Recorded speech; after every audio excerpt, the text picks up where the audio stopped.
Hello everyone, welcome to my YouTube channel. This is Mohammed Fareed. Thank you for tuning into this video. Keep remember, effective learning takes place when a teacher comes up with an effective lesson plan. This is why today's lecture is on effective lesson planning. So without further ado, let's get started. Effective lesson planning. Let us first look at this famous quote by Horace Mann. He was a famous American educator and a politician known for his commitment to promoting public education. Once he said about a teacher who is attempting to teach without inspiring the pupil with a desire to learn is hammering on a cold iron. Okay, now let us begin with the qualities of effective teachers. So, who is an effective teacher? Effective teacher is someone who knows the content. Now let us try to elaborate what does it mean. It means effective teacher not only knows the content they are teaching, they not only know the subject which they are teaching. The effective teacher has pedagogical content knowledge as well. What is meant by pedagogical content knowledge? It means that the effective teacher knows how to teach that content to the students, how to teach that content effectively to the students. So this is a very important characteristic of an effective teacher, that they know the content, not only the subject, they not only have this subject knowledge, they have the pedagogical content knowledge as well. Now next one is effective teacher understand the development of the student. What does it mean? It means effective teacher always monitor the progress of the student. They have an idea about the physical development of the students as well, okay, and mental development also. Next one is an effective teacher value the diversity of the students within the class. It means effective teacher understand well that each and every student is not the same. They have different capabilities, they have different skills, they have different interests, and an effective teacher always appreciates and value that diversity of the student. And an effective teacher also understands that there are different types of students who are coming from different backgrounds of the society who are present in that class. Next characteristics of an effective teacher is that they plan strategic lessons using research-based practices. And what is meant by strategic lesson planning? It means an effective teacher is able to plan on their toes. They are in a position where they can adapt or change their lesson on the basis of the requirement of the students. Okay, as when there is a need to change the lesson, an effective teacher can easily adapt that lesson according to the situation. Next characteristics of an effective teacher is that they always use multiple assessments to evaluate progress.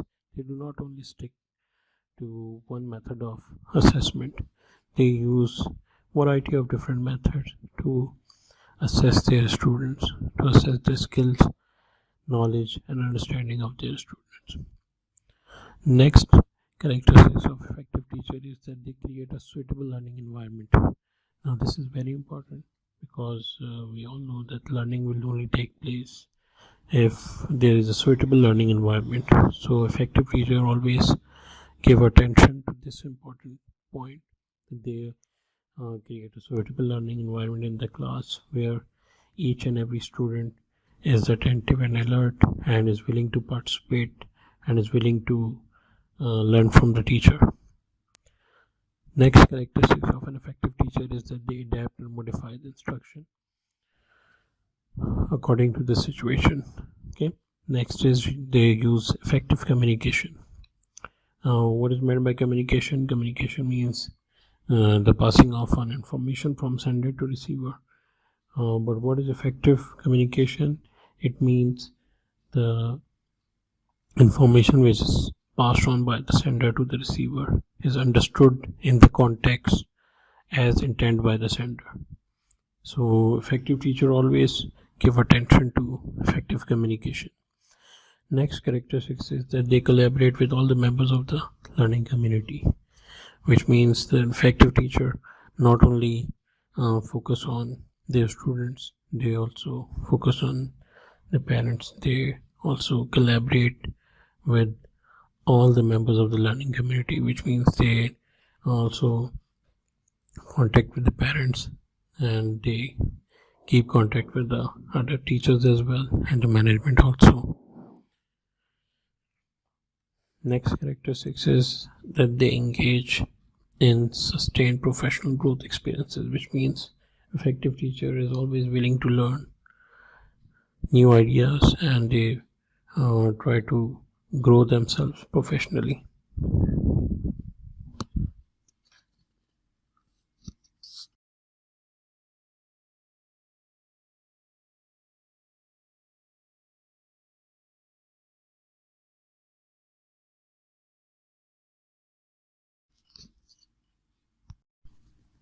A vision of teaching. So this is a small activity where you need to connect the dots in the puzzle using only 4 straight lines without lifting your pen or pencil off the paper. So let me show you how you can connect these 9 dots. Most of you will be able to connect these 9 dots by drawing 5 lines. Okay, so the important thing is to connect all these 9 dots by drawing only 4 lines, 4 straight lines, and you should not lift your pen or pencil. So let me show you how this will be done. Keep focused on the screen how I am highlighting. Now this is how you will start the first line first, then you will go like this, second line, then third line, and this will be the fourth line. Okay, so this is how you will draw or connect these 9 dots by using the 4 straight lines. Now look at this question, how does this relate to our teaching? In fact, this will help you in forming your vision of teaching. Your vision of teaching should be broad. Okay, you should be able to think out of the box. Whenever you are teaching any subject, you should think out of the box. You should come up with different ideas of teaching that subject. You should not stick to the traditional methods. Okay. So this is how this activity relates to our vision of teaching. What is a lesson plan? A lesson plan is a framework for a lesson. If you imagine that the lesson is like a journey, then the lesson plan is the map. It shows where you start, where you finish, and the route to take to get there. Lesson plans are the product of teachers' thoughts about their classes, what they hope to achieve, and how they hope to achieve it. They are usually, though not always, in written form. But for new teachers especially, they should always plan their lessons in the written form. Experienced teachers can use only brief lesson planning to teach their classes.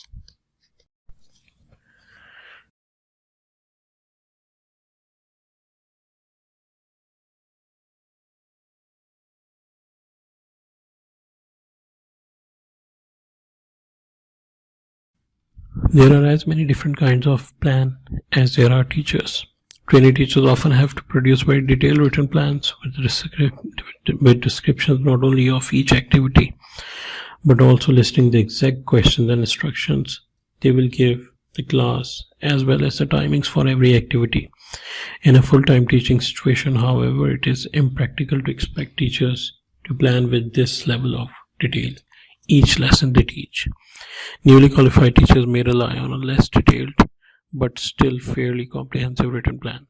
As teachers gain experience and confidence, planning is just as important, but teachers develop the ability to plan much quicker and with less need for detail. Very experienced teachers may be able to go into a class with just a short list of notes or even with the plan in their head. Whatever the level of experience, though, it is very important that all teachers take the time to think through their lessons before they enter the classroom. Now let us look at main principles of communicative teaching. Communicative teaching should be interactive. Now, this means that there must be two-way communication. It should be meaningful, which means that there must be the objective. This is obviously done whenever the teacher go into the classroom. They have a certain objective or the targets. The next is enjoyable. The learners or the students must enjoy the lesson.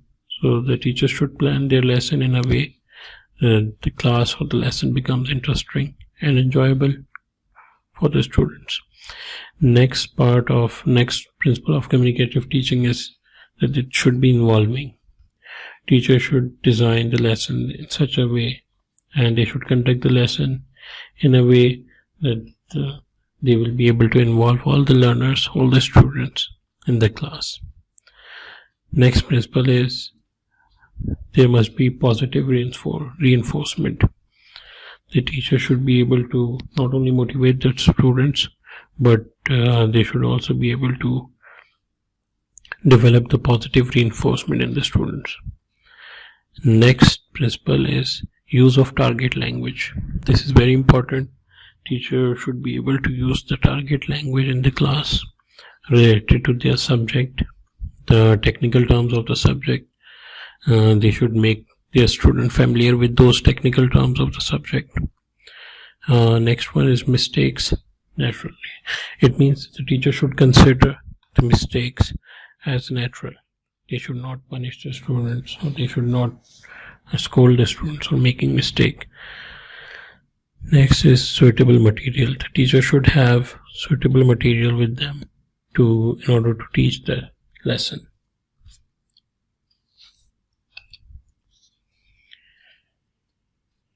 Why is lesson planning important? How is lesson planning important for the teacher, for the learners? What do you take into account when you design a lesson plan? What constant components are there in your lesson plan? These are some of the questions. If you are able to find out the answer of these questions, now let us look at the answers of these questions one by one. Why is lesson planning important? Because being clear on what you want to teach. Lesson plan help us to being ready to cope with whatever happens. Give your teaching a framework and overall shape. A reminder for the teacher when they get distracted. It suggests a level of professionalism and real commitment. Because with the help of lesson plan, teacher would obviously be clear what they want to teach, how they want to teach, and what are the objectives they want to achieve. Similarly, because of the lesson plan, the teacher would be mentally prepared and they will be able to handle any kind of situation. They will be able to cope up with it nicely, and this will basically give teaching an overall framework and overall shape. And this is also a reminder for the teacher if they get distracted.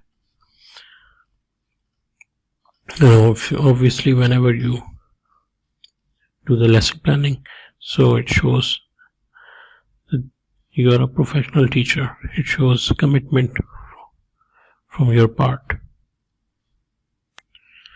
How is lesson planning important for the teacher and the learners? So let us look at the advantages of the lesson planning for teachers and the learners. For teachers, they do not have to think on their feet. Definitely when the teacher has done the planning, so they do not have to think in the class what they have to teach, which activity they have to carry out.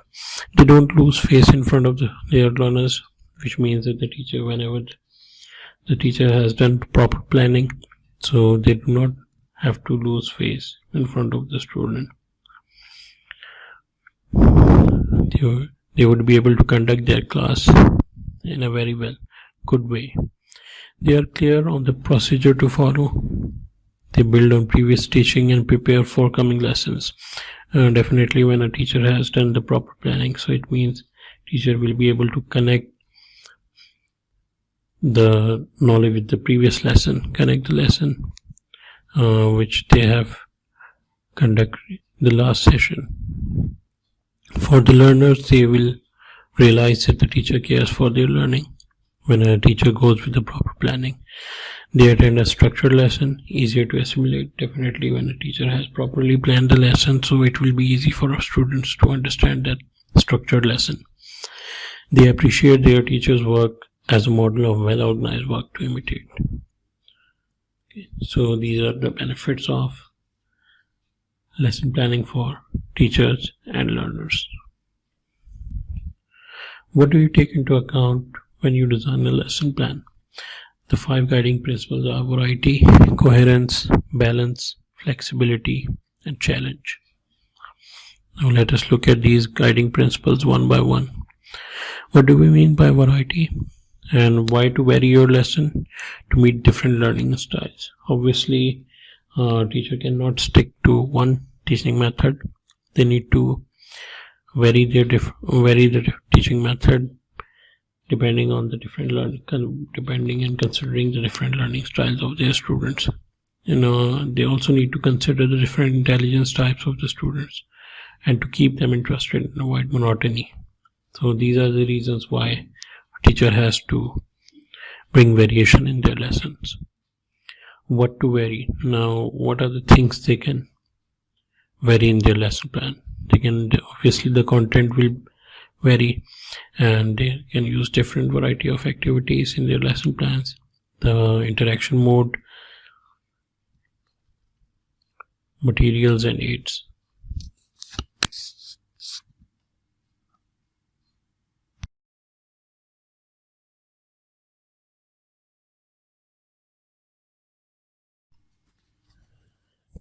Ways of varying these different components.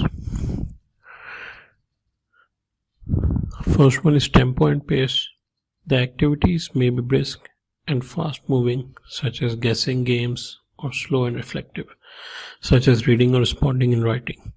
So this is how the teacher can bring variation in the pace or the speed of the lesson.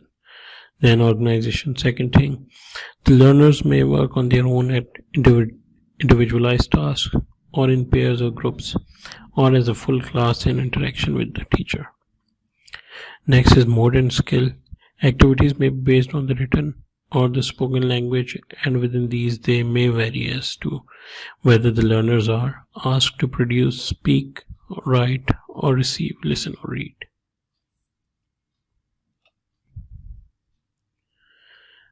They can also bring variation in terms of the difficulty.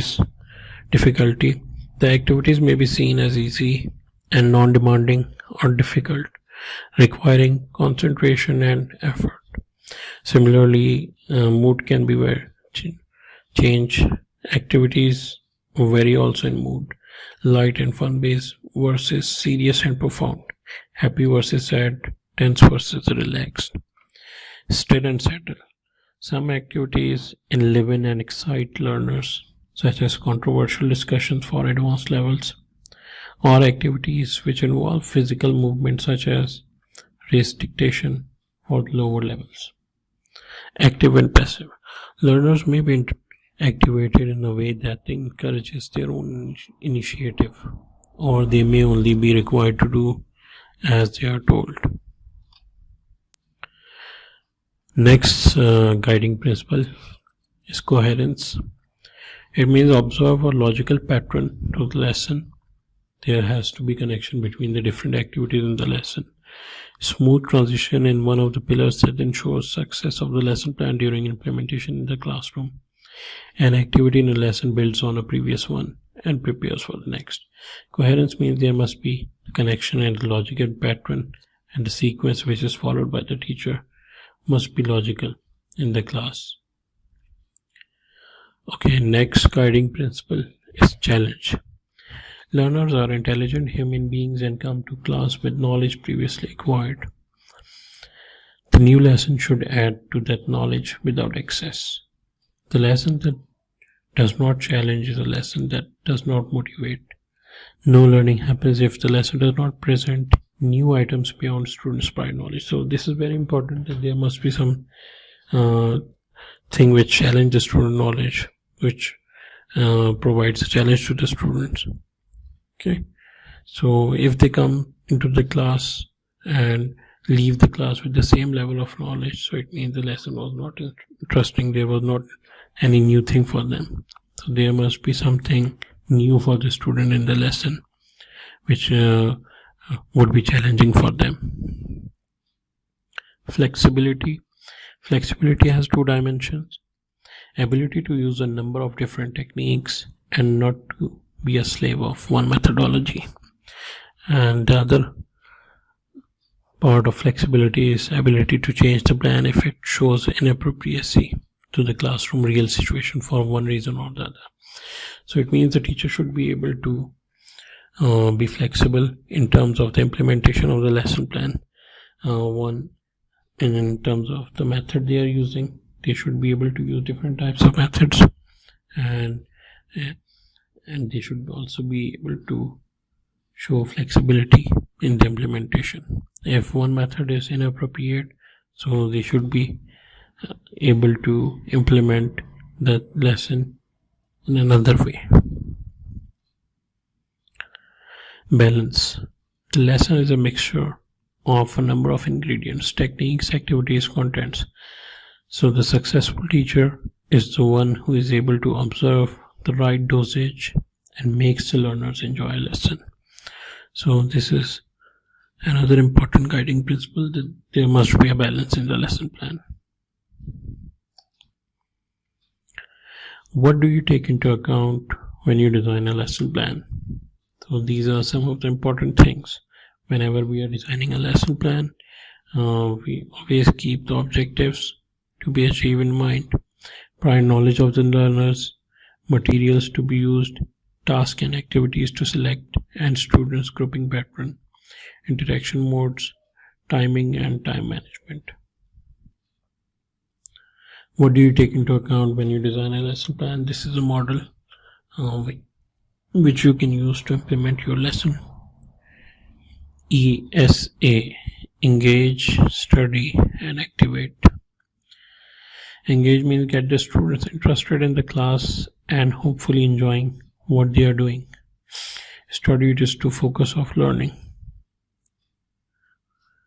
It does not have to be new learning input. Activate the students to activities which require them to use not only the things they are studying that day, but also other things that they have learned.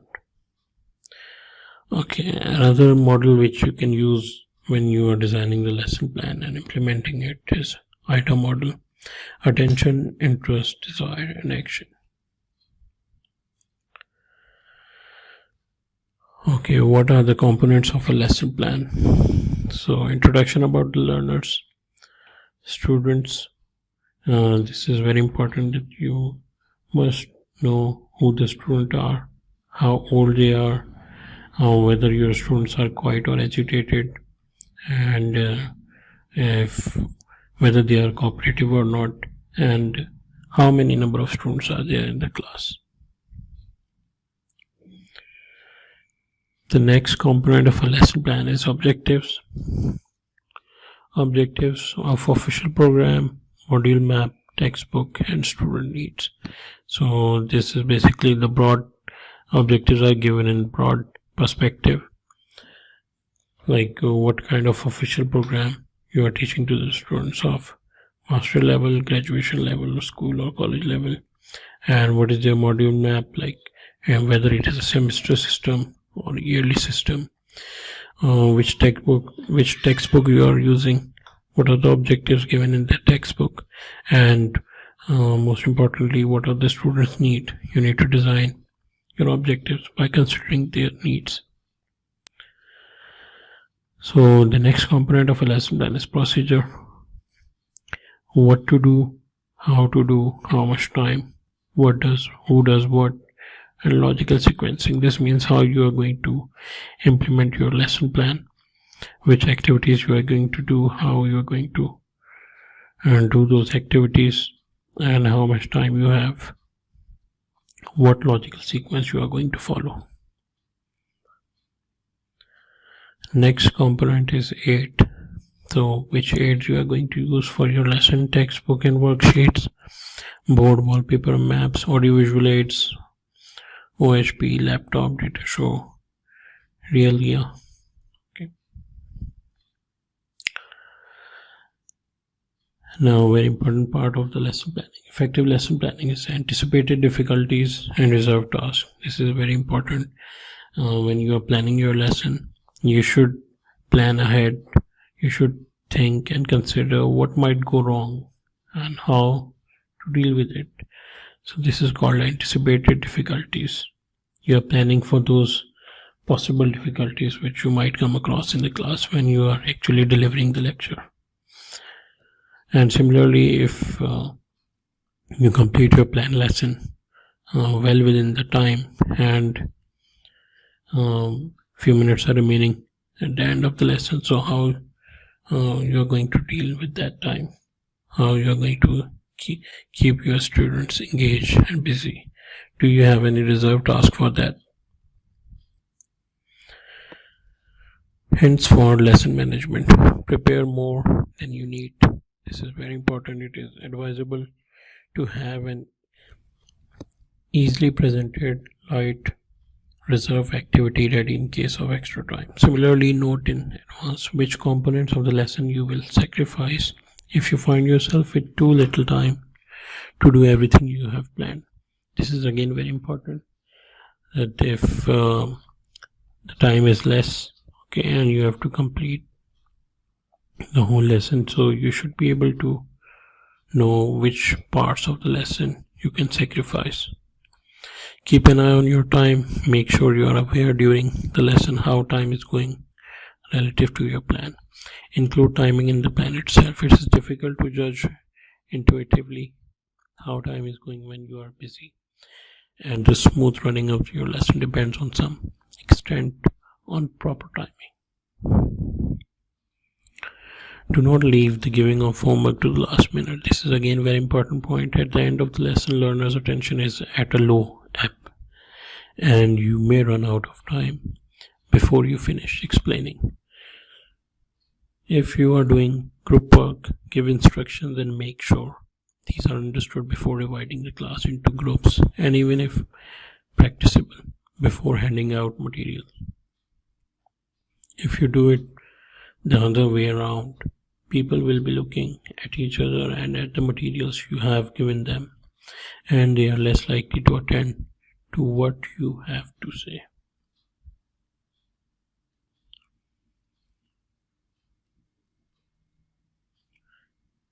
Brainstorm a list of benefits of a well-planned lesson and pitfalls of a poorly planned lesson. So let us consider what would be the result of good planning. What would be the outcome? Good lesson planning keeps the teacher and students on track, achieves the objectives, helps teachers to avoid unpleasant surprises, provides the roadmap and visual in a logical sequence, provides direction to a substitute, encourages reflection, refinement, and improvement, enhances students' achievement. So these are all the benefits of well-planned lessons. Now look at some of the pitfalls of poorly planned lesson. It may result in frustration for the teacher as well as the student, aimless wandering, failure to achieve objectives, no connection to prior learnings, disorganization, lack of needed materials, a waste of time, and poor management.